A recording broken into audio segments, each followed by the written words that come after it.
नमस्कार, DD news पर आप देखना शुरू कर चुके हैं हमारा खास प्रोग्राम। इस वक्त मैं हूं लालचंद्र सिंह।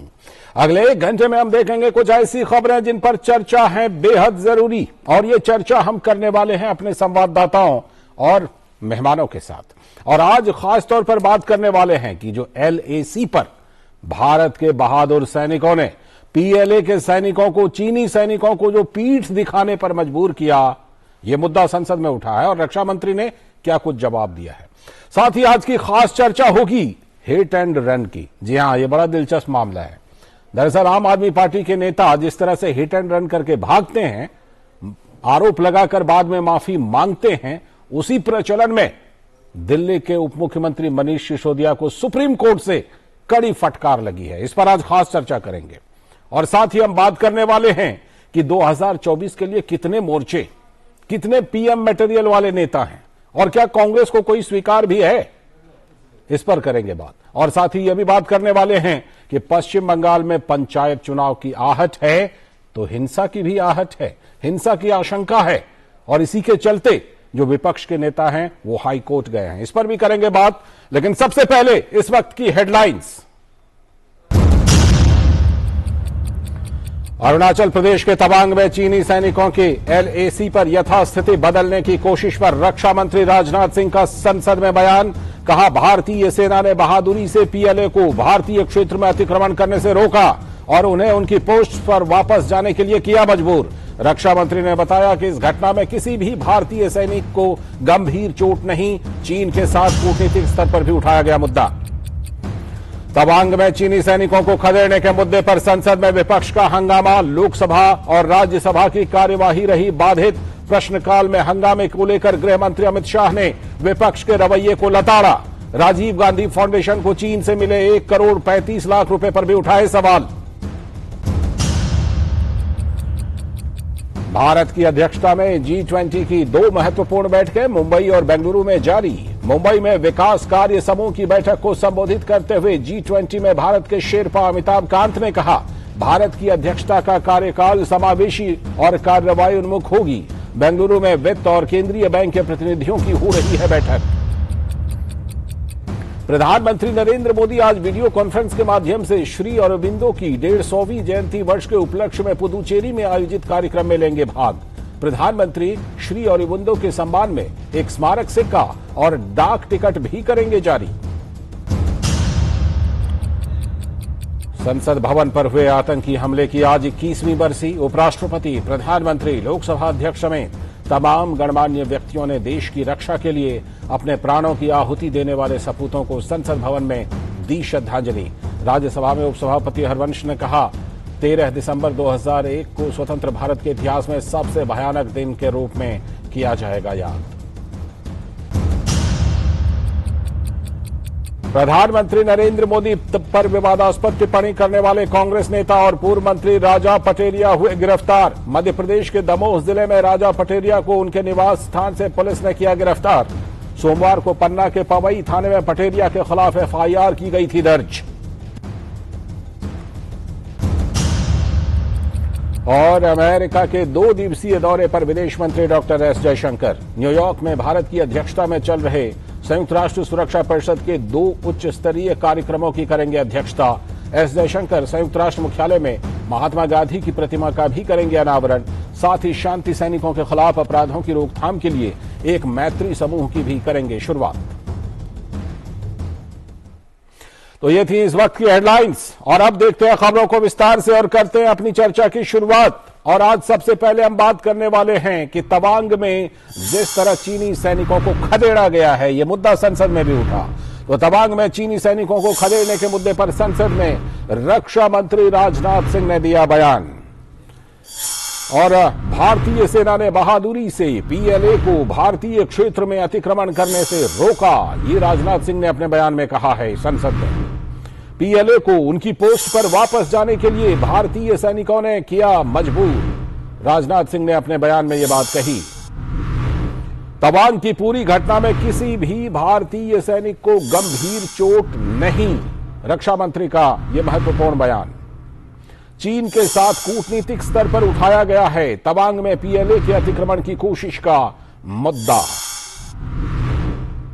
तवांग में एलएसी पर हुई झड़प के मुद्दे पर विपक्ष ने हंगामा किया संसद में। इसकी वजह से लोकसभा और राज्यसभा की कार्यवाही बाधित रही और प्रश्नकाल में विपक्ष द्वारा किए गए हंगामे को लेकर गृह मंत्री अमित शाह ने विपक्ष के रवैये को लताड़ा। साथ ही गृह मंत्री अमित शाह ने राजीव गांधी फाउंडेशन को चीन से मिले 1 करोड़ 35 लाख रुपए पर भी उठाए सवाल। साथ ही कहा कि इतने महत्वपूर्ण और गंभीर मुद्दे पर भी विपक्ष का रवैया गैर जिम्मेदाराना, अमित शाह केंद्रीय गृह मंत्री ने कहा। इस बीच एलएसी पर चीन की साजिश को मिल रहा है भारतीय सैनिकों का मजबूत जवाब। और इन सब के बीच तवांग में हुई पूरी घटना पर रक्षा मंत्री राजनाथ सिंह कर रहे हैं हाई लेवल मीटिंग्स।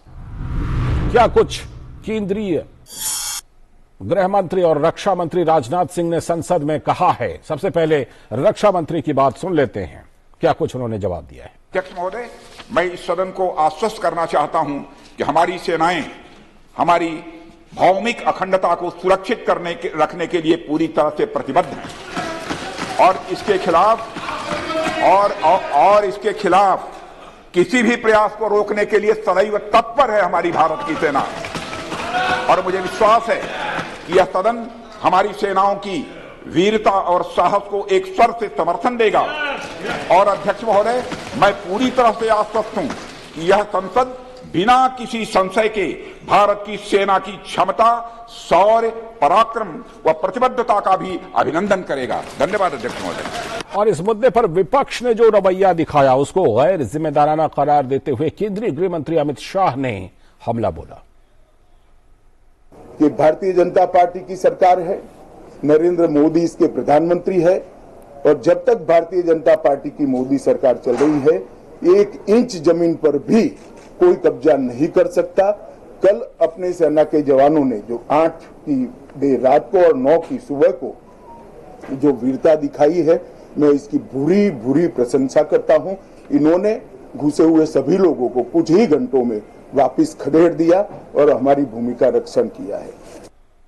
तो गृह मंत्री अमित शाह भी जो भारतीय सैनिकों ने जिस तरह से बहादुरी दिखाई है तवांग में एलएसी पर और पीएलए के जवानों को पीठ दिखाने पर मजबूर कर दिया, उस पर बोल रहे थे केंद्रीय गृह मंत्री अमित शाह भी। तो संसद से जुड़ रहे हमारे संवाददाता शैलेंद्र मिश्रा इस पूरे मुद्दे पर और ज्यादा जानकारी देने के लिए। शैलेंद्र, जिस तरह से मुद्दा उठाया अच्छी बात है, मुद्दा उठना चाहिए, लेकिन जिस तरह से विपक्ष ने इस मुद्दे को उठाया उसको लेकर कहीं ना कहीं सवाल उठ रहा है और उसी सवाल को खड़ा किया है केंद्रीय गृह मंत्री ने। रक्षा मंत्री के बयान पर हम आएंगे बाद में, पहले इस सवाल का जवाब दे दीजिए कि केंद्रीय गृह मंत्री ने उसी रवैये पर सवाल उठाया अमित शाह ने। कि देखिए लालचंद्र, जब 11 बजे इस मुद्दे को विपक्षी दलों ने, खासतौर पर कांग्रेस पार्टी ने उठाने की कोशिश की कि क्या हुआ था तवांग में, तब संसदीय कार्य मंत्री प्रहलाद जोशी ने स्पष्ट तौर पर यह कहा कि 12 बजे लोकसभा में रक्षा मंत्री राजनाथ सिंह और 12:30 बजे जवाब देंगे राज्यसभा में। तो दरअसल उसी वक्त एक तरह से विपक्ष को ये मान जाना चाहिए था कि जब जवाब होने जा रहा है तब उस पर हंगामा करने की क्या जरूरत है। लेकिन उसके बाद ये देखने को मिला कि प्रश्नकाल को हंगामे के जरिए स्थगित किया गया, प्रश्नकाल स्थगित करना पड़ा लोकसभा में। तब ये बीजेपी ये सवाल उठा रही कि दरअसल 5वें नंबर पर एक ऐसा सवाल था राजीव गांधी फाउंडेशन को लेकर, क्यों एफसीआरए लाइसेंस रद्द किया गया, जिसमें गृह मंत्री अमित शाह को जवाब देना था। और दरअसल जो चंदा मिला चीन से और जाकिर नाइक से राजीव गांधी फाउंडेशन को, उस पर उत्तर सुनना नहीं चाहते थे कांग्रेस पार्टी के नेता, कांग्रेस पार्टी के सदस्य। लिहाजा सोची समझी रणनीति के तहत संसद को बाधित करने का काम किया गया, लोकसभा में प्रश्नकाल को नहीं चलने दिया गया। ये एक बड़ा आरोप बीजेपी की तरफ से गृह मंत्री अमित शाह की तरफ से लगाया गया पत्रकारों से बातचीत में। और ये भी कहा गया कि राजीव गांधी फाउंडेशन को जो चंदा मिला है उस पर बताएं कि आखिर उस पैसे का शोध कार्य में कहां उपयोग किया गया, कैसे उपयोग किया गया। और साथ ही साथ 1962 की भी याद दिलाई गृह मंत्री अमित शाह ने। और साथ ही साथ ये भी कहा, आपने सुनाया भी, कि 1 इंच जमीन भी भारत की प्रधानमंत्री नरेंद्र मोदी की अगुवाई में जो बीजेपी सरकार है केंद्र में, उसके रहते 1 इंच जमीन भी जाने वाली नहीं है। ठीक है, अब आते हैं शैलेंद्र, अब आते हैं रक्षा मंत्री के बयान पर। रक्षा मंत्री ने बयान दिया, पूरे मामले की जानकारी दी और जितने भी सवाल उठ रहे थे उन सवालों का जवाब तो दिया ही, और साथ ही जिस तरह से भारतीय सैनिकों ने बहादुरी दिखाई, पीएलए के सैनिकों को पीठ दिखाने पर मजबूर किया, उस पर उन्होंने अपना जवाब दिया। उस जवाब से विपक्षी सदस्य संतुष्ट होते हुए नजर आए। कि देखिए, तमाम सदस्य निश्चित तौर पर ये बात कह रहे थे जब लंच के लिए हमने देखा कि लोकसभा स्थगित हुई, तब वो कह रहे थे कि बहुत शानदार जवाब रक्षा मंत्री राजनाथ सिंह की तरफ से दिया गया और तमाम जो महत्वपूर्ण बिंदु है उस बारे में जानकारी दी गई, जिससे कि स्थिति बिल्कुल साफ तौर पर संसद के सामने रखी जा सके और संसद के जरिए देश के सामने रखी जा सके। कांग्रेस पार्टी का जो रवैया था, निश्चित तौर पर उस पर सवाल सत्ता पक्ष उठा रहा है कि जब रक्षा मंत्री राजनाथ सिंह ने जवाब में स्पष्ट तौर पर सारी बातें बता दी, तब आखिर क्यों बाद में जवाब के बाद क्यों हंगामा करने की कोशिश की गई, क्यों कांग्रेस पार्टी ने वॉकआउट किया, उस पर सवाल बीजेपी के लोग उठा रहे हैं। चूंकि हमने देखा कि जवाब के बाद लोकसभा अध्यक्ष ने कहा भी कि लोकसभा में ऐसी कोई परंपरा नहीं है कि उस पर और सवाल पूछे जाए मंत्री जब कोई किसी महत्वपूर्ण विषय पर जवाब देते हैं। बावजूद इसके कांग्रेस के लोग थोड़ा सा हंगामा करते नजर आए और वॉकआउट भी बाद में किया। तो निश्चित तौर पर कांग्रेस के रवैये पर सवाल उठता है, खासतौर पर ऐसे समय में जब पहले ही स्पष्ट कर दिया गया था कि जवाब रक्षा मंत्री राजनाथ सिंह लोकसभा में देंगे, उसके बाद राज्यसभा में देंगे। और हमने देखा कि स्पष्ट तौर पर आपने दिखाया भी कि 3 महत्वपूर्ण बिंदु पर रक्षा मंत्री राजनाथ सिंह ने स्पष्ट किया कि कोई भी गंभीर तौर पर भारतीय सैनिक घायल नहीं हुआ है, किसी की भी मौत नहीं हुई है। जो चीन की तरफ से प्रयास हुआ उन्हें खदेड़ दिया गया है, वापस उनको अपनी जगह पर भेज दिया गया है और भारतीय सैनिकों के शौर्य और पराक्रम की प्रशंसा की। तो निश्चित तौर पर हम देख रहे हैं और कूटनीतिक पहल जो हुई उस बारे में भी जानकारी दी कि कैसे फ्लैग मीटिंग में और कैसे कूटनीतिक स्तर पर इस मामले को उठाया गया है। तो पूरी तरह से इस घटनाक्रम कैसे हुआ, इसमें क्या कुछ हुआ, इसको स्पष्ट रक्षा मंत्री राजनाथ सिंह ने दोनों सदनों में संसद सदस्यों को और सदन के जरिए देश को बताया। ठीक है, रक्षा मंत्री का ये जवाब हो गया इस मामले पर जिस पर कि विपक्षी सदस्य मांग कर रहे थे, और अब ये जवाब हो भी गया। अब इसके बाद जो संसद की कार्यवाही है, क्या वो सही ढंग से चल रही है दोनों सदनों की? देखिए, हम जानते हैं कि भोजन के लिए लोकसभा की कार्रवाई स्थगित हुई और उससे पहले हमने देखा कि जो अनुदान अतिरिक्त मांगे हैं वो जो पहला उसका चरण है उसमें जो पेश हुआ था उस पर चर्चा हमने देखा कि शुरू हुई और निश्चित तौर पर हम लोकसभा कह सकते हैं कि आगे सुचारू रूप से चलेगी। लेकिन प्रश्नकाल के दौरान हमने गतिरोध देखा था कि प्रश्नकाल दोनों सदनों में बाधित हुआ था इस मुद्दे पर, जबकि सरकार ने स्पष्ट कर दिया था कि रक्षा मंत्री राजनाथ सिंह का जवाब आएगा लोकसभा में भी और राज्यसभा में भी। चलिए, बहुत बहुत शुक्रिया शैलेंद्र जुड़ने के लिए। आगे भी हम आपसे अपडेट लेते रहेंगे। फिलहाल बहुत बहुत शुक्रिया आपका जुड़ने के लिए और इस पर विस्तार से चर्चा करने के लिए। तो हमारे संवाददाता शैलेंद्र मिश्र संसद भवन से जुड़े थे और संसद भवन में जो ये मुद्दा उठा है, तवांग में जो झड़प और उसमें जिस तरह भारतीय सैनिकों ने बहादुरी दिखाई, उस पर जो रक्षा मंत्री ने बयान दिया है, उसी पर हम और ज्यादा जानकारी ले रहे थे। फिलहाल वक्त है एक ब्रेक का और ब्रेक के बाद जब लौटेंगे तब करेंगे हम आज की खास चर्चा। और आज की जो खास चर्चा होने वाली है वो ये एक आदत के बारे में, हिट एंड रन की जो आदत है आम आदमी पार्टी के नेताओं की, उस पर सुप्रीम कोर्ट ने दिल्ली के मुख्यमंत्री मनीष सिसोदिया को कड़ी फटकार लगाई है। इस पर हम करने वाले हैं आज की खास चर्चा। देखते रहिए डीडी न्यूज। हमने फसल बीमा योजना को अधिक प्रभावी बनाया, उसके दायरे में ज्यादा किसानों को लाए। नहीं है डर नहीं फिकर, मिली हमें नई डगर, फसल का करवा के बीमा किसान की चिंता को छीना, हुआ सुरक्षित कल सुरक्षित फसल निश्चित किसान, फसल बीमा सबका समाधान। आज ही प्रधानमंत्री फसल बीमा योजना से जुड़ें और फसल नुकसान से होने वाली आर्थिक हानि से निश्चिंत हो जाएं, ताकि प्राकृतिक और स्थानीय आपदा पर भी फसल नुकसान होने पर आप उसकी सही कीमत पाएं। प्रधानमंत्री फसल बीमा से जुड़ने के लिए आज ही नजदीकी कृषि कार्यालय, सहकारी समिति, बैंक शाखा, अधिकृत बीमा कंपनी या जन सेवा केंद्र में जाएं, क्योंकि सुरक्षित फसल निश्चिंत किसान, फसल बीमा सबका समाधान। कृषि एवं किसान कल्याण मंत्रालय, भारत सरकार। REC unleashes the potential of energy. REC funds energy. Funding that catalyzes. Funding that inspires. Funding that transforms. For sustainability and reliability. For investment and development. Adding value every day in every way. This is what our energy is. This is REC.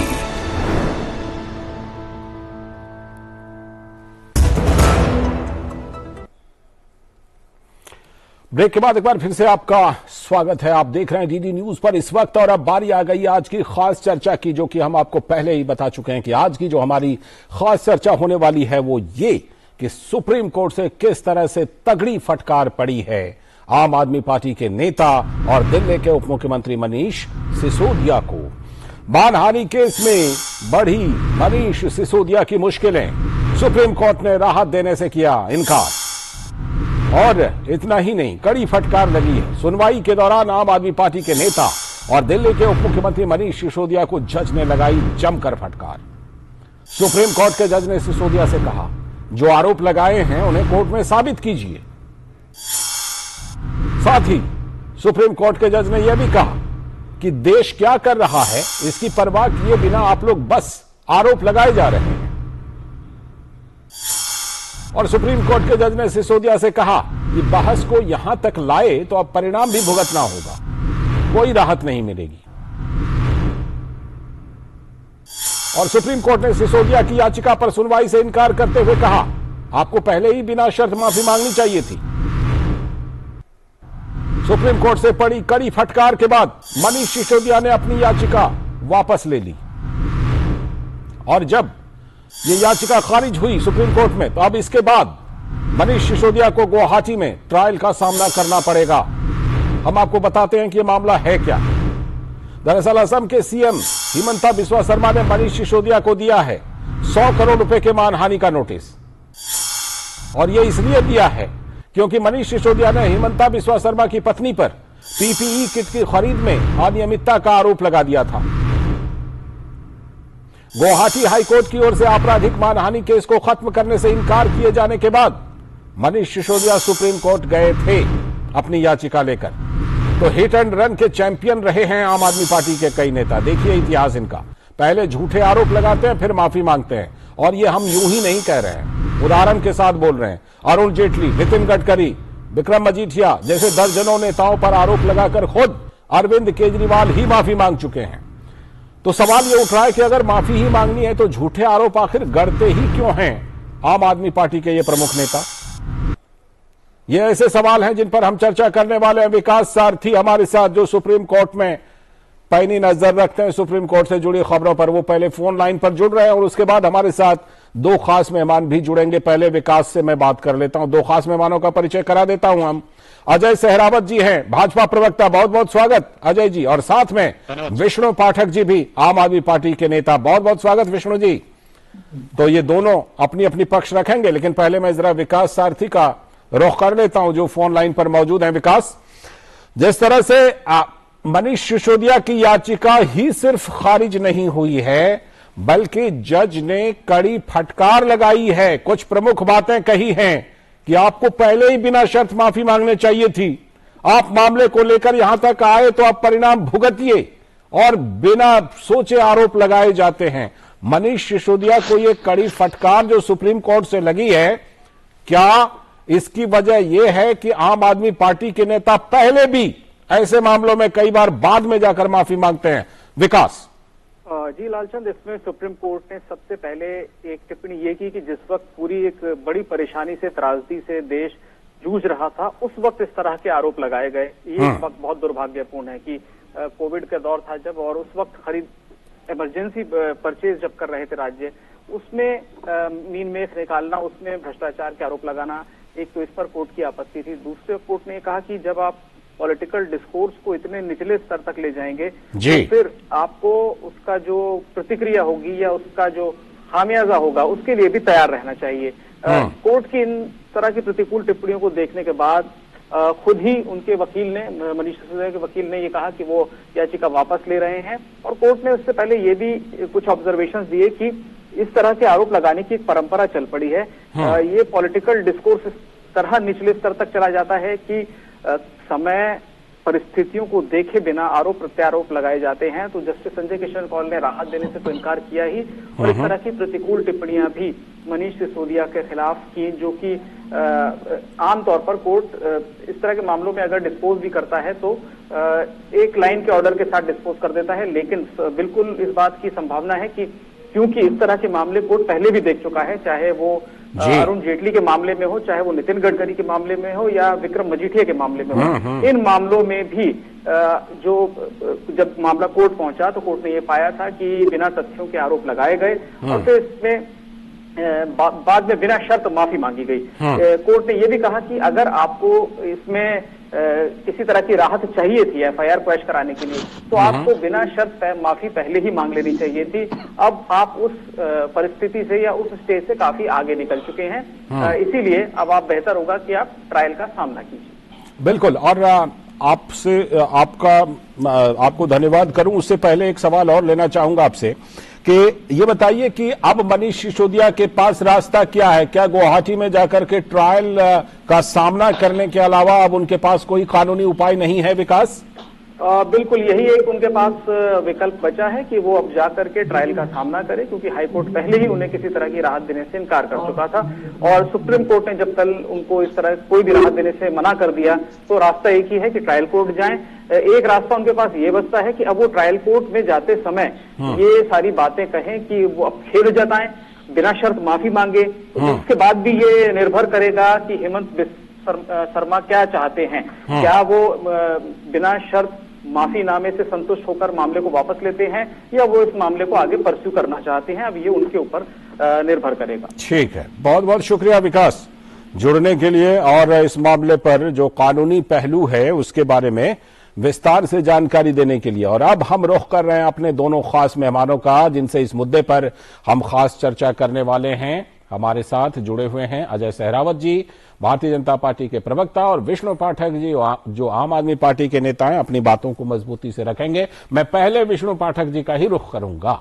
Vishnu ji, सबसे पहली बात तो ये कि ये बताइए कि कहा जाता है कि वचनम किम दरिद्रता, ये एक पॉजिटिव सेंस में कहा जाता है, लेकिन आप लोगों ने लगता है वचनम किम दरिद्रता मतलब बोलने के मामले में, आरोप लगाने के मामले में इसको अप्लाई कर दिया है क्या, वचनम किम दरिद्रता वाले फॉर्मूले को?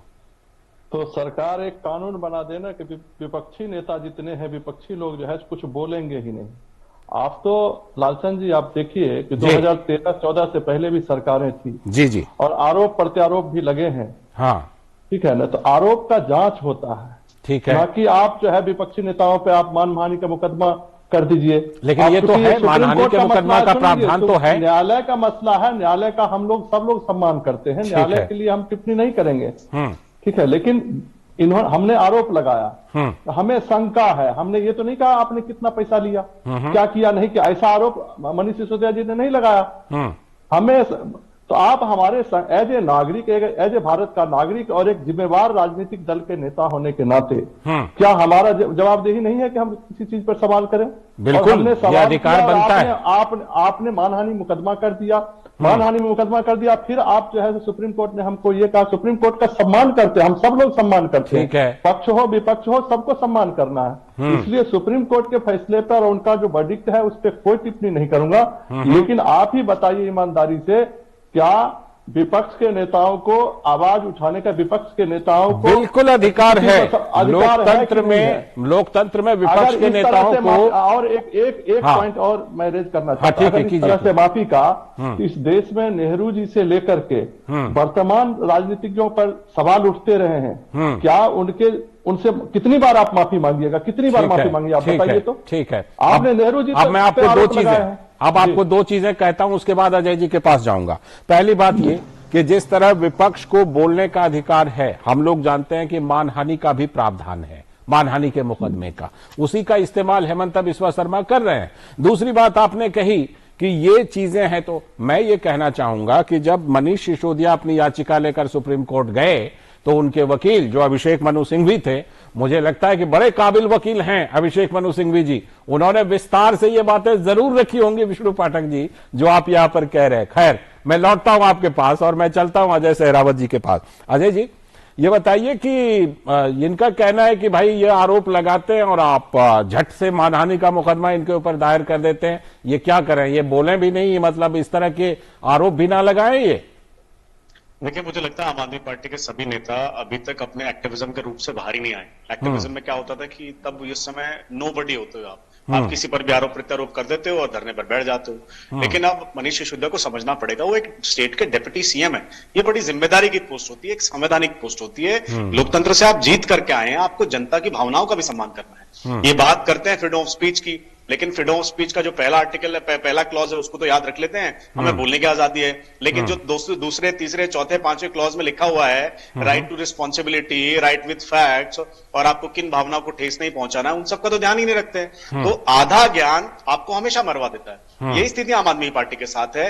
वो पहले स्वर्गीय अरुण जेटली जी पर आरोप लगा चुके हैं, तब केजरीवाल जी ने नाक रगड़ के माफी मांगी। फिर नितिन गडकरी जी पर आरोप लगाया, तब नाक रगड़ के माफी मांगी। और तो और मजीठिया पर भी जाकर पंजाब में उसके आरोप में भी नाक रगड़ के माफी मांगी। आज मनीष सिसोदिया जिस केस में फंसे पड़े हैं, और जो मेरे साथी प्रवक्ता कह रहे थे, अरे नहीं नहीं ऐसे नहीं कहा था, उन्होंने कहा था कि हेमंत बिश्वा शर्मा की वाइफ के भ्रष्टाचार का कच्चा चिट्ठा है मेरे पास, और मैं बता रहा हूं। और कोर्ट ने ये स्टेटमेंट उठाई है। कोर्ट ने कहा है कि ये कौन से कच्चे चिट्ठे की बात आप कर रहे थे जिसके सबूत आपके पास नहीं है, जिसके एविडेंस आपके पास नहीं है। आप ऐसे कैसे पॉलिटिक्स को इतना लो स्टूप कर सकते हैं कि देश कोरोना की समय में लहर से उस समय पर जूझ रहा था। कोर्ट ने कहा कि इतना बुरा समय हम देख रहे थे, हमारे पास पीपीई किट नहीं थी, पैनिक फैला पड़ा था। अपनी स्टेट में तो अरविंद केजरीवाल जी ने ऑक्सीजन के नाम पे पैनिक कर दिया, और वो जो 14 ऑक्सीजन प्लांट इनके बैंकॉक से आने वाले थे आज तक नहीं आए। और दूसरे स्टेट में जो काम चल रहा था उसके ऊपर ये भी आरोप लगा दिया, वो भी सीएम की पत्नी पर, कि आपका तो भ्रष्टाचार का कच्चा चिट्ठा है। अब विष्णु जी का जवाब ले लेते हैं। मनीष सिसोदिया जाकर गुवाहाटी जाकर फिर नाक रगड़ के माफी। ठीक, अब विष्णु जी का जवाब लेते हैं। विष्णु जी, आप जो जवाब देना चाहते हैं वो भी कहिएगा। और एक बात और सुप्रीम कोर्ट ने यह खास तौर पर कहा है कि इतने नीचे तक क्यों ले जाते हैं पॉलिटिक्स को। नहीं, मैं सुप्रीम कोर्ट पे कोई टिप्पणी नहीं करूंगा। सुप्रीम कोर्ट न्यायालय है। ठीक है। अभी इनका देखिए, अगर इन्होंने अभी कहा विपक्षी नेताओं को नाक रगड़ के माफी मांग लेते हैं। हाँ। अगर यही बात मैं एक पॉइंट बताता हूं कि अगर यही बात कोई विपक्षी नेता भाजपाइयों के लिए बोल दे कि नाक रगड़ना, हाँ। इस मामले में भी ये तुरंत मानहानि का मुकदमा करेंगे, जबकि ये तो मुहावरा है। और ये मुहावरा है साहब। सुन लीजिए, मुहावरा पे रोक लगाया अभी पार्लियामेंट में सर आप लोगों ने रोक लगवाया। दूसरी बात, इन्होंने कहा कि हम बरभोले हमारी पार्टी के नेता बोलते हैं। गांधी जी को चतुर्बनिया कहने वाले इनके पार्टी के नेता थे। अब बताइए, और हमको कह रहे हैं कि आप बरभोले हैं, आप पहला लाइन बोलने की आजादी के नाम पे आपने क्या क्या बोला है, मैं यहाँ बोलना नहीं चाहता हूँ। तो चतुर्बनिया आजादी के नाम पे, चतुर्बनिया पर अगर किसी को आपत्ति है और मानहानि का मुकदमा बनता है तो आप कर सकते हैं। मैं एक बात और कह रहा हूँ, अजय जी करेगा। ठीक है, अजय जी से पूछ रहा हूँ। अजय जी एक बात का और जवाब दीजिएगा। अजय जी एक बात का और जवाब दीजिएगा। आप लोग भी तमाम तरह के आरोप लगाते हैं, आपको मानहानि से डर नहीं लगता जब आप शराब घोटाले पर आरोप लगाते हैं, शिक्षा घोटाले पर आरोप लगाते हैं, टिकट बेचने का आरोप लगाते हैं, आपको मानहानि का डर लगता है अजय जी? पहले तो मैं अपने साथी प्रवक्ता की बात का जवाब देना चाहूंगा। चतुर्बनिया शब्द उन्होंने इस्तेमाल किया।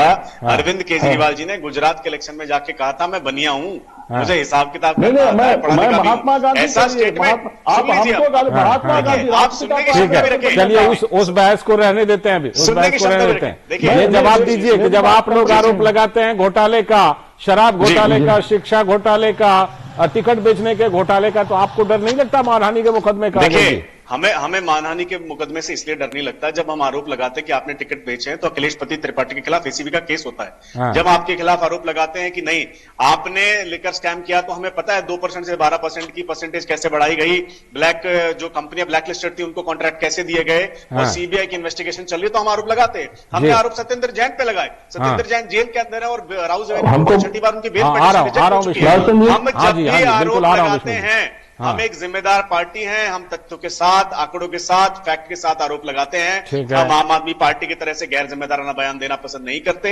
जिनके ना तो उसके पास सर पैर होता है, ना कोई फैक्ट होता है, ना कोई एविडेंस। ठीक है। आपकी आवाज अभी हमारे पास नहीं आ रही। इस बीच में विष्णु जी के पास मैं चलता हूं, उनका जवाब लेता हूं। विष्णु जी ये बताइए, वो कह रहे हैं कि उनके आरोपों में और आपके आरोपों में अंतर है, और वो आपके मानहानि से नहीं डरते आरोप लगाने से, कह रहे हैं कि वो सबूतों के साथ लगाते हैं।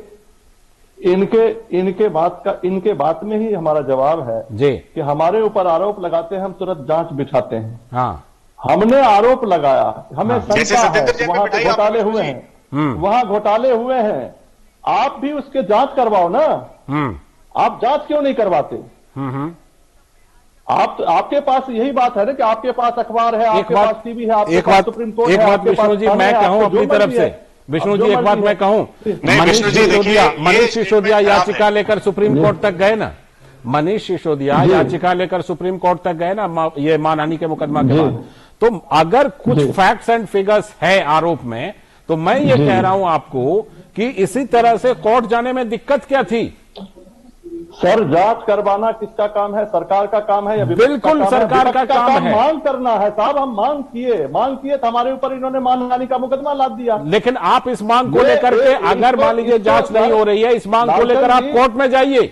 बिल्कुल जाएंगे लालचंद जी, ये मामूली बात नहीं है। ये मनीष सिसोदिया जी के माध्यम से पूरे देश को, विपक्ष को बताना है कि अगर आप इस तरह की हरकतें करेंगे, आप किसी तरह के जांच की मांग या किसी पब्लिक का वेलफेयर का लिए, तो ये बता कौन रहा है? सुप्रीम कोर्ट ये बता रहा है क्या? नहीं, सरकार। अच्छा, सरकार, मानहानि का मुकदमा सुप्रीम कोर्ट ने नहीं किया, मानहानि की मुकदमा सरकार ने किया। लेकिन सुनवाई तो सुप्रीम कोर्ट कर रही है उसकी, जिस पे एक आरोप लगती है और सरकार मानहानि का मुकदमा आरोप लगाने वाले के ऊपर कर देती है। ऐसा कभी हुआ है क्या? अच्छा चलिए ठीक है। अजय जी, क्या आप विपक्षी नेताओं को पैगाम दे रहे हैं मानहानि का मुकदमा करके? लालचंद भाई, सबसे पहले तो बता दूं, आम आदमी पार्टी जो कहा करती थी हम कांग्रेस के साथ कभी नहीं मिलेंगे, मनीष सिसोदिया के जो लॉयर, जो काउंसिल है, वो अभिषेक मनु सिंघवी है। हमको कांग्रेस से मिल गए। अच्छा, जवाब सुन लेते हैं विष्णु जी, जवाब सुन लेते हैं, फिर आपका भी लेंगे। एक कांग्रेसी अभिषेक मनु सिंघवी आज केस लग रहा है मनीष सिसोदिया जी का, और कोर्ट ने जो टिप्पणियां दी हैं वो सुनने लायक है। कोर्ट ने कहा है कौन सा कच्चा भ्रष्टाचार का चिट्ठा खोलने वाले थे जिसका तुमको ए से बी तक भी नहीं पता है। और ऐसे समय पर जब कोरोना से लोग प्रताड़ित थे, जब पूरा देश परेशानी में था, पूरा देश बस एक तरह से ऑप्शन ढूंढ रहा था कैसे इस स्थिति को ठीक किया जा सके, ऐसी पैनिक की स्थिति में आपने अपने स्टेट को संभालने के बजाय दूसरी स्टेट पर बिना सोचे समझे, और वो भी सीएम की पत्नी पर सीधे आरोप लगा दीजिए। मैं डिप्टी सीएम मनीष सिसोदिया जी को फिर कहना चाहता हूं, आप अपने एक्टिविज्म के रूप से बाहर आए। अब आप देश के, आप दिल्ली के डिप्टी सीएम हैं, उस पद को समझे, उस पद की गरिमा को समझे, और उसके बाद स्टेटमेंट दे।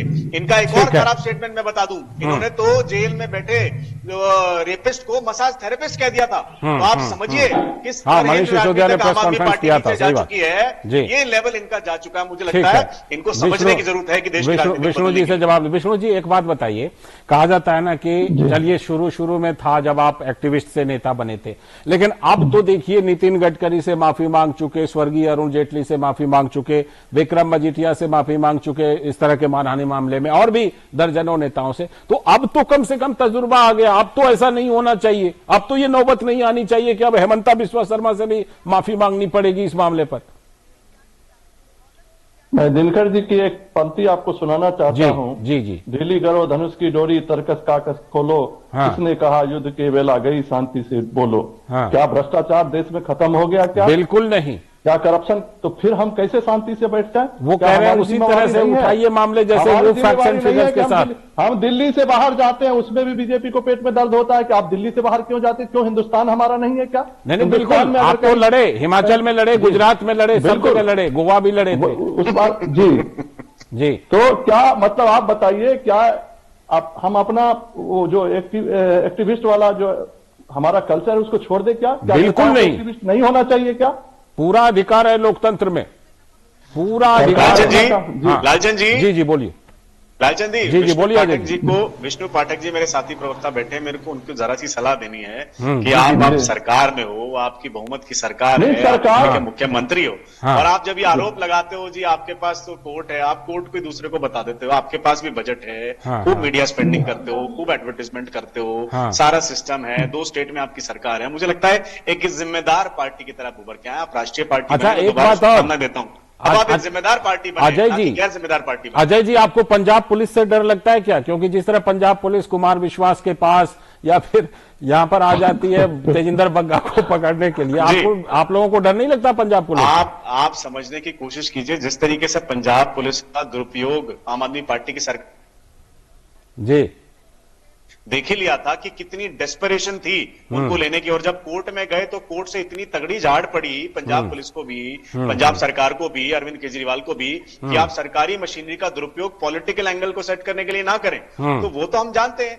वो सिर्फ एक केस नहीं है, लेकिन वो तो कहते थे ना बार बार हमें पुलिस दे दो, पंजाब पुलिस हाथ आई है, तो मुझे लगता है ऑलरेडी 32 गार्ड लेकर के घूमते अरविंद केजरीवाल जी। तो मशीनरी का दुरुपयोग करने वाला कोई अगर है तो आम आदमी पार्टी है, वो मशीनरी का दुरुपयोग करना अच्छे से जानती है। और विज्ञापन तंत्र जिसके पास इतना मजबूत हो, मुझे लगता है उनको तो बहुत जिम्मेदार तरीके से बयान देना चाहिए। अभी थोड़े दिन पहले, जरा दिन पहले राष्ट्रीय पार्टी बनी है, मुझे लगता है थोड़ा सा सहज भाव से चलें, थोड़ा सा आदर रिस्पेक्ट रखें। मुझे लगता है पॉलिटिक्स में क्या रहता है, भाव बना रहता है एक दूसरे के लिए। इस मामले में मैं भी एक बात कहूंगा, आप दिनकर की पंक्ति सुना रहे थे, मैं एक पंक्ति सुनाता हूं। बोली एक अमोल है जो कोई बोले बोल, ये तराजू तौल के तब मुख बाहर खोल। मैं इसलिए कह रहा हूं क्योंकि चाहे आपके नेता का देखिए बयान एक चैनल पर लिख करके दे दिया कि भारतीय जनता पार्टी को एमसीडी में 20 से ज्यादा सीटें, आपके सबसे बड़े नेता लिख करके दे देते हैं।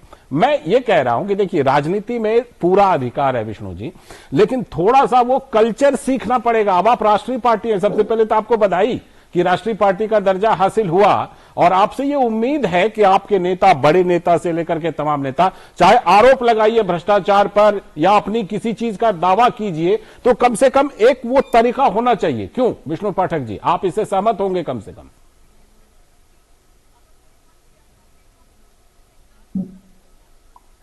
विष्णु जी, आप तक आवाज आ रही है? जी, मैं ये कह रहा था कि कम से कम बोलने के मामले में वो जिम्मेदारी, चाहे भ्रष्टाचार पर आरोप लगाना हो कि जीत का दावा करना हो कि किसी के हार का दावा करना हो, वो चीज सीखनी पड़ेगी।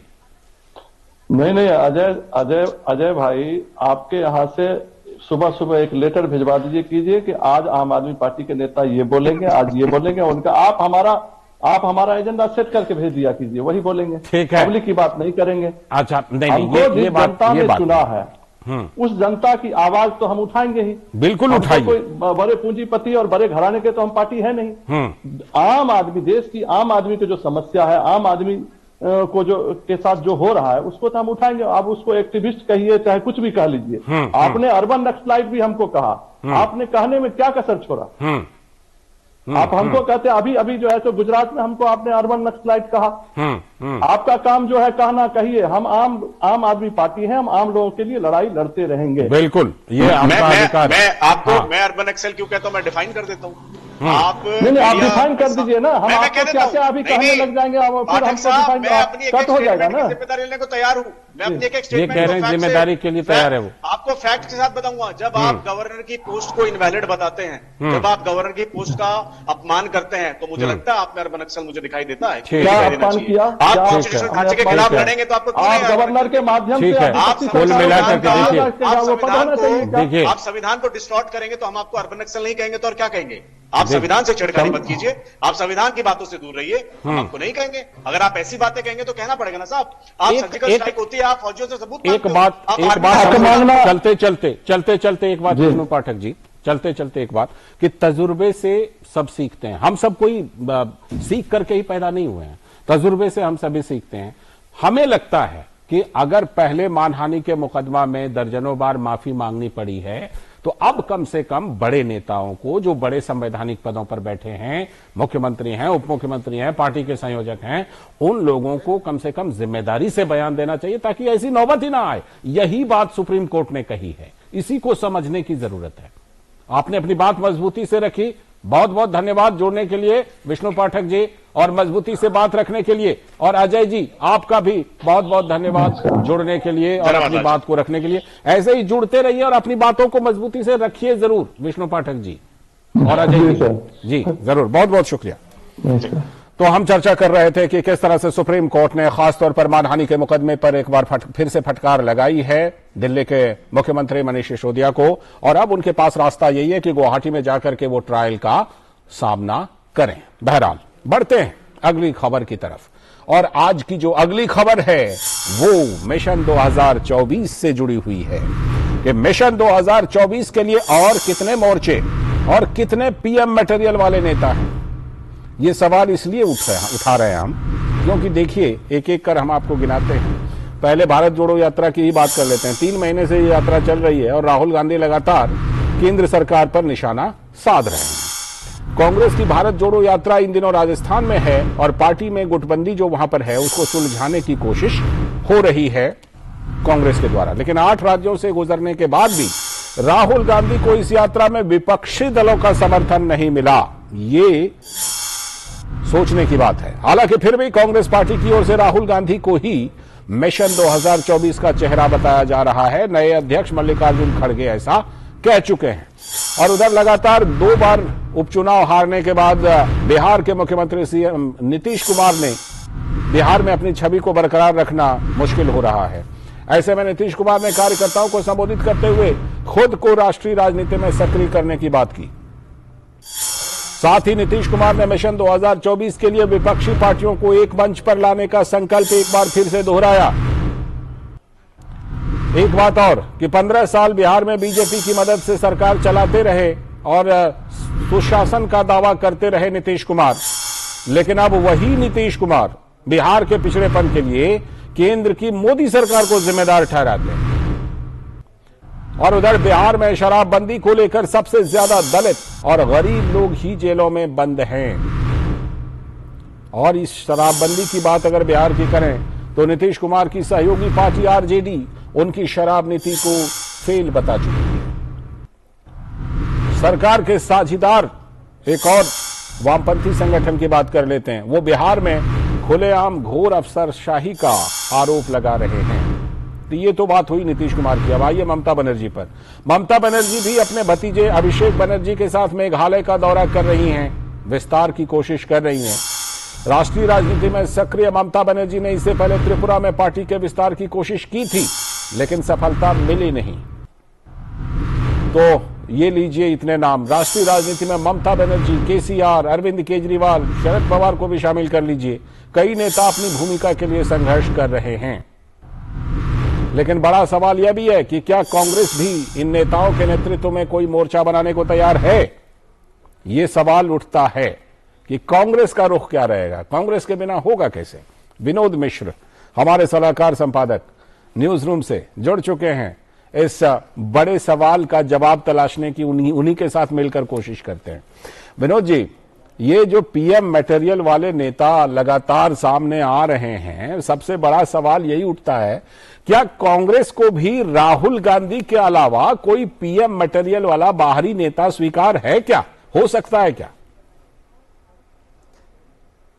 लालचंद जी, अगर आपके ही सवाल पे आऊं तो अगर पीएम के मटेरियल अगर नीतीश कुमार का अगर कांग्रेस में एक्सेप्टेबिलिटी होती तो नीतीश कुमार का जो महागठबंधन बना था और उसके बाद नीतीश कुमार सीएम बने थे, तो 1 महीने के बाद नीतीश कुमार और लालू यादव दोनों अभी राजधानी दिल्ली पहुंचे थे सोनिया गांधी से मिलने और उनको धन्यवाद देने, लेकिन शायद सोनिया गांधी का उनको टाइम नहीं मिला। तो आप कह सकते हैं कि सोनिया गांधी ने नीतीश कुमार को किस तरह से रिस्पॉन्ड किया था उस समय में पीएम मटेरियल होने का। बात इसके बाद जब आपके अपनी रिपोर्ट में आते हैं कि नीतीश कुमार आखिर इतना भावुक क्यों हो गए हैं कि वो बीजेपी मुक्त भारत की बात कहने लगे हैं, प्राइम मिनिस्टर मोदी को टारगेट कर रहे हैं, जबकि वो जो 15 साल का उन्होंने जो अपना शासन किया है बिहार में और सुशासन बाबू की छवि बनाई है, उसमें कहीं ना कहीं सबसे बड़ा श्रेय बीजेपी को है कि जो उन्होंने सत्ता के इस में लगातार इस यात्रा में उनका साथ दिया था। अभी भी बीजेपी का जो अभी 2020 के चुनाव के बाद जो वहां का असेंबली था, सबसे बड़ी पार्टी बीजेपी थी और उसके मुखिया होने के गौरव जो है वो नीतीश कुमार को मिला और वो एक तरह से पार्टी का कमान संभालते हुए दिखे जी। लेकिन अब नीतीश कुमार को जो ये बाई इलेक्शन होने के बाद उनको ये जो सोशल इंजीनियरिंग का फॉर्मूला लेके वो जिस तरह से अपने को पीएम मटेरियल बता रहे थे, उसकी हवा आप कह सकते हैं कि बिहार में इस पिछले दो उपचुनाव ने निकाल दी है। अब सवाल है कि नीतीश कुमार को वहां पे अपना पॉलिटिकल एम्बिशन है वो पूरा होते हुए नहीं दिख रहा है, तो वो राष्ट्रीय राजनीति में अपना वो जो पीएम मटेरियल का सो कॉल्ड जो उनका अपना एम्बिशन रहा है उसको उतारने की कोशिश की है। और इसीलिए नीतीश जी ने एक तरह से दावा किया है कि हम ये जिम्मेदारी लेते हैं कि हम सारे विपक्ष को एक पेज पे लाएंगे, एक मंच पे लाएंगे और बीजेपी को कड़ी शिकस्त देंगे। ये तो एक नीतीश कुमार की पहल हुई। और आज ही में देखिए कि आज मेघालय पहुंची है ममता बनर्जी जी। अब ममता बनर्जी का मेघालय पहुंचना है कि वो अपने पार्टी को एक्सपैंड कर रही हैं नॉर्थ ईस्ट में। सबसे पहले वो एक बार त्रिपुरा में भी कर चुके हैं और त्रिपुरा में भी इलेक्शन में उनको लगभग एक असफलता ही हासिल हुआ। लोकल बॉडी इलेक्शन में आपने पिछले साल देखा था कि अभिषेक बनर्जी और सारी उनकी जो टीएमसी के वर्कर थे उन्होंने जम के वहां इलेक्शन लड़ा, लेकिन वो फेल हुए। इवन की एक सीट भी उनको शायद उस समय में वहां पे नहीं मिली। जी बिल्कुल। मेघालय में जो नॉर्थ ईस्ट का जो पॉलिटिक्स है आप इसको अच्छी तरह से जानते हैं। मेघालय में जो कांग्रेस का नॉर्थ ईस्ट में खास करके जो कमजोर हुआ तो उसमें लगा कि टीएमसी को कि हम उसके स्पेस ले सकते हैं। मेघालय में भी कई कांग्रेस के शायद नेता 10 शायद मुझे लगता है पिछले साल कांग्रेस को छोड़ के टीएमसी में शामिल हो गए थे, आज अपोजिशन में भी है। तो अब ममता बनर्जी वहां अगले साल चुनाव होना है तो वो कम से कम इस बात को चाह रही है कि नॉर्थ ईस्ट स्टेट में अगर वो 1-2 स्टेट को अपने साथ में लेती है तो राष्ट्रीय राजनीति में ये बात करने में उनको सबसे एक मजबूती मिलेगी कि नॉर्थ ईस्ट में वो एक मजबूत पार्टी के रूप में उभर रही है। लेकिन जो प्रेसिडेंट इलेक्शन हुआ और हम लोगों ने बहुत नजदीक से देखा, ये ममता बनर्जी की ही पार्टी का यशवंत सिन्हा कैंडिडेट थे जी, और वो एक तरह से उनका लिटमस टेस्ट था एक्सेप्टेबिलिटी का। तो आपने देखा कि 23-24 पार्टियों के लोगों को उन्होंने जमा किया कॉन्स्टिट्यूशन क्लब में, जो आपको याद होगा, और इसके बाद उन्होंने प्रेसिडेंट के रूप में नॉमिनेशन के रूप में इसको यशवंत सिन्हा जी को लाया। और आते आते ये हालत ये हो गई कि ममता बनर्जी खुद उनके इलेक्शन के कैंपेनिंग से पीछे हट गए। बिल्कुल।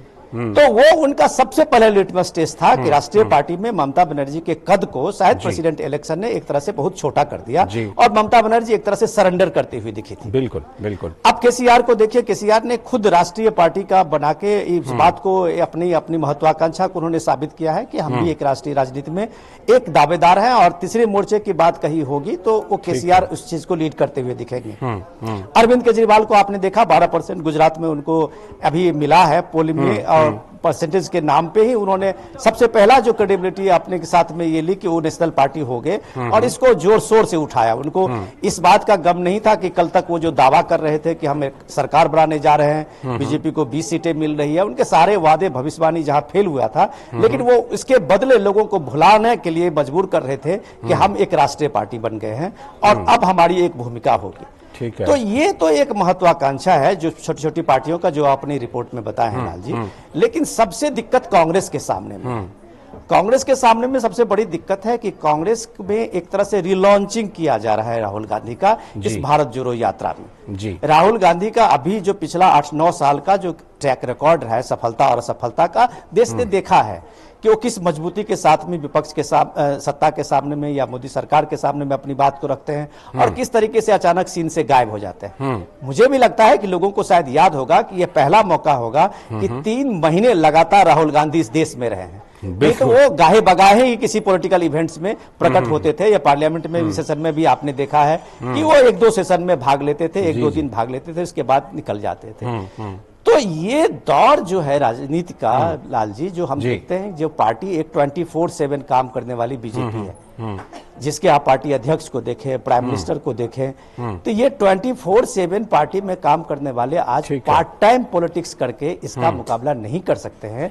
और अगर करेंगे तो उनको एक मजबूत चैलेंज देना पड़ेगा, एक मजबूत नेतृत्व सामने में रखना पड़ेगा। ये सबसे बड़ी चुनौती है। अच्छा, संक्षेप में एक और पीएम मटेरियल वाला जो आपने छोड़ दिया, उनका भी नाम ले लीजिए, मैं चाहता हूं, शरद पवार जी का। और अगर कोई और पीएम मटेरियल वाले नेता छूट रहे हैं तो उनका भी नाम लेकर के बताइए कि उन लोगों की क्या कोशिश है। लाल जी, इनकी महत्वाकांक्षा तो पिछले 15 साल से है। अब ये 2-3 बार चीफ मिनिस्टर होने के बाद शरद पवार का महाराष्ट्र में भी एक अपना कद है। लेकिन आप ये देखिए कि होता क्या है जी, कि अब जब ये भारत जोड़ो यात्रा का जो शुरू हुआ था उदयपुर के चिंतन शिविर से, तो उसमें ये कहा गया था कि सारे जो विपक्ष की पार्टियां हैं और लाइक माइंडेड पार्टियां हैं उनको भी इस यात्रा के साथ जोड़ा गया।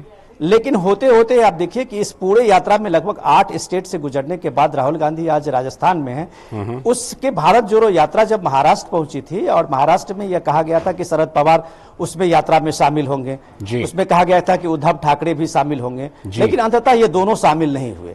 तो इसका सीधे मतलब है कि राहुल गांधी को एक फेस बनाने की जो कोशिश कांग्रेस की तरफ से है, या ये बताया जा रहा है मिशन 2024 के लिए राहुल गांधी नेता है और कांग्रेस के साथ में जो भी उसका यूपीए गठबंधन होगा उसके नेतृत्व करते हुए राहुल गांधी देखेंगे। तो इस बात पे कम से कम शरद पवार ने वहां पे इग्नोर किया और शरद पवार ने वो राहुल गांधी की उस यात्रा में शामिल होने से मना कर दिया। तो ये इस तरह के अभी कंट्राडिक्शंस हैं लालचंद जी, जो सामने में दिख रहा है कि अभी कांग्रेस को अपने पहले मजबूत करना है और इस मजबूती की स्थिति में अगर कांग्रेस होगी तभी शायद मुझे लगता है कि यूपीए के दूसरे घटक जो है वो मजबूती के साथ उसके साथ जुड़ेंगे। लालचंद जी, और मोर्चा तो मजबूत तभी बनेगा जब इतने सारे मोर्चे ना हो, बल्कि 1-2 मोर्चे हों और उसके बाद वो जुड़े। बहुत बहुत शुक्रिया आपका जुड़ने के लिए और विस्तार से विश्लेषण करने के लिए। और अब हम रुख करने वाले हैं पश्चिम बंगाल का, जहां पर एक बार फिर से डर का माहौल है। और यह डर का माहौल क्यों है? इसलिए क्योंकि पश्चिम बंगाल में पंचायत चुनाव और सुरक्षा का मुद्दा एक बार फिर से आ गया है सामने। बीजेपी के नेता और विधानसभा में विपक्ष के नेता शुभेंदु अधिकारी ने की केंद्रीय बलों को तैनात करने की मांग। शुभेंदु अधिकारी ने कोलकाता हाईकोर्ट में एक जनहित याचिका में की है पंचायत चुनावों के लिए ये मांग। दरअसल बीजेपी को अंदेशा है कि टीएमसी त्रिस्तरीय पंचायती राज के चुनाव में हिंसा फिर से कर सकती है।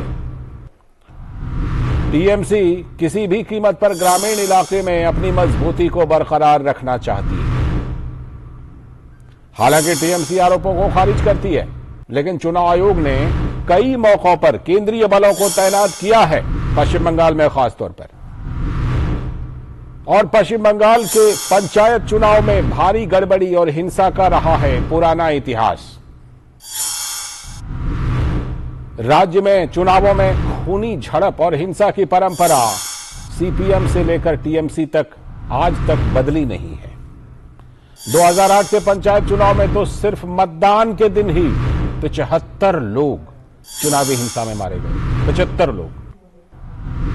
पिछले वर्षों में हुए कई चुनावों में हिंसा के खौफ के कारण बड़ी संख्या में विपक्षी पार्टियों के उम्मीदवार नामांकन तक नहीं कर पाए। पश्चिम बंगाल में खौफ के माहौल में नामांकन नहीं हो पाने की वजह से ही 2018 में टीएमसी 30% से भी ज्यादा सीटें सर्वसम्मति से जीत गई, यानी कोई लड़ा ही नहीं। पिछले वर्ष भी कोर्ट की दखल के बाद ही विपक्षी कार्यकर्ता अपने पर्चे दाखिल करने में कामयाब हो पाए थे। 2021 के विधानसभा चुनाव की ही बात कर लीजिए, उसके बाद हुई जबरदस्त हिंसा ने ममता बनर्जी की कानून व्यवस्था की पोल खोल दी थी। तो ऐसे में जाहिर है कि इस बार के पंचायत चुनावों में भी हिंसा का शुभेंदु अधिकारी का जो ये अंदेशा है वो जायज ही मालूम पड़ता है। प्रसेनजीत बख्शी कोलकाता से हमारे संवाददाता जुड़ चुके हैं इस पर और ज्यादा जानकारी देने के लिए। प्रसेनजीत बख्शी जी, कहीं न कहीं क्या ये कोशिश है? एक कहावत है कि अकेले दौड़ता हूं तो फर्स्ट कर जाता हूं। पिछले बार के चुनाव में टीएमसी के 30% से भी ज्यादा कैंडिडेट अकेले दौड़े और फर्स्ट कर गए। तो क्या खौफ, इसलिए खौफ का माहौल भी बनाया जाता है ताकि चुनौती ही ना मिले, लोग नामांकन ही ना कर पाए? एक बार फिर से वैसा ही माहौल दिखाई पड़ रहा है क्या? देखिए, अगर बॉलीवुड की भाषा में हम बोले तो बंगाल की जो चुनाव है 1977 से जो सिलसिला जारी है जी। आज वामपंथियों ने साधु बन के, संत बन के ऐसा ढोंग दिखाने की कोशिश कर रहा है कि सब कुछ जो कुछ भी हो रहा है 2011 के बाद है। पहले तो पूरे देश को समझना चाहिए ये जो सिलसिला है ये 1977 नहीं 1968 से शुरू है, जब नक्सली मूवमेंट चालू हुआ था बंगाल में। जी। इतिहास तो लंबी है, लेकिन कभी कभी मुझे लगता है कि हिंदी सिनेमा में जैसे खून भरी मांग जैसे खून भरी चुनाव बंगाल के लिए बनाना चाहिए, या कश्मीर फाइल जैसे बंगाल फाइल बनाना चाहिए बंगाल के लिए। बंगाल में कुछ होता नहीं है, लेकिन चुनाव में लोगों की मौत, आम जनता की मौत ये एकदम तय है। और खूनों की जो माने खूनों से एकदम भिगा दिया जाता है मिट्टी को, जमीन को, गांव को।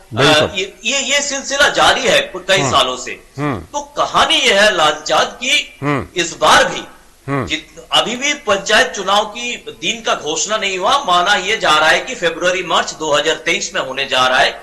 तो पहले से ही ये अंदेशा लगाकर शुभेंदु अधिकारी ने हाईकोर्ट की दरवाजा ठकठका दिया। जैसे 2013 में हमने देखे थे कि उस वक्त ये तृणमूल सरकार पूरी तरह से सीएपीएफ की खिलाफ थी, और जिस तरह से उस वक्त जो मीरा पांडे थी स्टेट इलेक्शन कमिश्नर, उन्होंने सुप्रीम कोर्ट तक पहुंच गया और आखिर तक सुप्रीम कोर्ट के निर्देश के बाद सीएपीएफ लगाया गया था।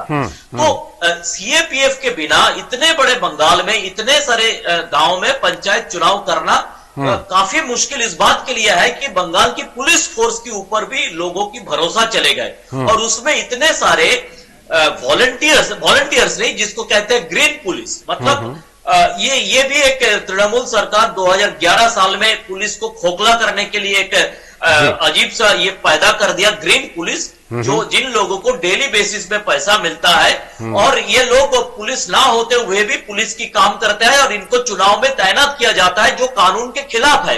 इन लोगों की पुलिसिंग का कोई कैपेसिटी नहीं है। तो ये अगर रहे, इसको अगर किसी बूथ में लगाया जाए और वहां पे खाकी वर्दी वाले को ना लिया जाए तो उस बूथ काफी सेंसिटिव हो जाएगा, उस बूथ में बाकी लोगों को काम करना मुश्किल हो जाएगा। और इसीलिए शुभेंदु अधिकारी ने पहले से ये याचिका डाल के रखा है। PIL हो सकता है आज उसका सुनवाई हो कुछ ही देर में, या हो सकता है कल परसों हो जाए। तो ये जरूरी है। बंगाल में जो वायलेंस पूरे दुनिया में ये पहुंच चुका है कि बंगाल मतलब वायलेंस, ऐसा नहीं है कि बंगाल मतलब इंडस्ट्री पहले जाना जाता था, बंगाल मतलब ट्रेडिंग में सबसे पहले पूरे देश में जी, बाद में माना जाता था बंगाल मतलब धान के लिए पूरे देश में चावल सप्लाई करने के लिए 1 नंबर। अभी पूरे दुनिया में माना जाता है कि वायलेंस के लिए बंगाल 1 नंबर, चाहे किसी भी तरह की चुनाव हो, चाहे वो कोऑपरेटिव की चुनाव हो और चाहे वो लोकसभा की चुनाव हो, किसी भी चुनाव में खून से मिट्टी भीगना ये बंगाल में तय हो चुका है और इससे निकलना बंगालियों के लिए काफी जरूरी है। नहीं तो पूरे देश के सामने, पूरे दुनिया के सामने हमें बेइज्जत होना पड़ता है। लालचंद, ठीक है, जिस तरह बीजेपी के नेता शुभेंदु अधिकारी गए हैं, हम जानते हैं इसका शिकार तो जो बाकी पार्टियां हैं, कांग्रेस है, वामपंथी पार्टियां हैं, वो भी शिकार होंगी। क्या उनका समर्थन मिल रहा है बीजेपी नेता शुभेंदु अधिकारी को? फिलहाल नहीं। प्रॉब्लम वामपंथियों के साथ यह है, 2 बातें हैं। वामपंथी, जैसे मैंने पहले ही बताया, उन लोगों ने अब बंगाल के लोगों को यह समझाने का कोशिश करते हैं कि 1977 से 2011 ये पीरियड है ही नहीं इतिहास में, ये पीरियड है ही नहीं। बंगाल की शुरुआत 2011 से हुआ है, ये समझाने की कोशिश में लगे हुए हैं। तो उन लोग अगर सामने आ जाए, फोकस में आ जाए, शुभेंदु का समर्थन में आ जाए, तो सवाल ये भी उठने लगेगा कि 2003 में आप कितने लोगों को मारे थे, 2008 में आप क्या किए थे, बाकी जो वायलेंस आपने किए है उसका क्या इतिहास है।